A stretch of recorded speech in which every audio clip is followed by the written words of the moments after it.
The latest information that we can get you is that the special investigating team of the CBI in Kolkata has filed a supplementary charge sheet against Srinjoy Bose, Kunal Ghosh, Madan Gopal Mitra and Naresh Balodia. The accused are named for allegedly conspiring with the Sarada Group chief Sudipto Sen and 3 companies. The accused have been booked for offences under prize chits and money circulation.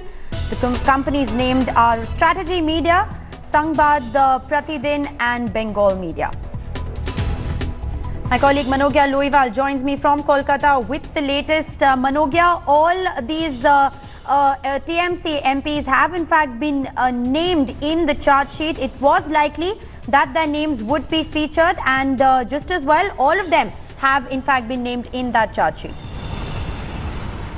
Well, Rishika, you're absolutely right. And with that, I'd also put one point across that Srinjoy Bose had resigned from the party. So he's no more a TMC party member or a leader. He's just a media person who heads one of the media houses in Bengal, one of the regional dailies who have been calling the shots from quite some time. But interestingly, we've seen that Madan Mitra, who's the present Transport and Sports Minister, he too has been named, and suspended TMC MP Kunal Ghosh also has been named. And with that, Naresh Garodia also has been named. Now, all these names, Balodia also includes and also mentions that in the days to come you could see many more names propping up. But with the supplementary charge sheet filed by CBI's special investigation team, they have met the deadline of 18th. They have filed a supplementary charge sheet on 18th, or that is today, in the Bankshal court, and that also mentions that they have allegations and enough evidence to believe that all these people have conspired with Sarada in flouting the rules, the basic norms, as well as using the money of the poor people that they had deposited in these firms with a lot of confidence. Right, Manogya, also what the Enforcement Directorate had said, if I remember correctly, was once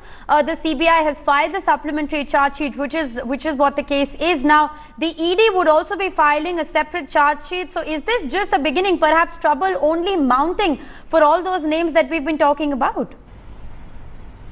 Absolutely right. You could expect many more names to prop in, with these people mentioning it at all during the course of investigation. And with that also we expect that in the days to come, the Enforcement Directorate that have taken action till now, they too are expected to get more information from their Financial Intelligence Unit, which has been working and has been naming various leaders and of course party dignitaries and special persons in the party who have been enjoying quite clout and influential positions till now, that they might also be named in the days to come. All right, Manogya Loiwal, appreciate you joining us with the latest. Manogya is going to continue to track developments on that big story for us.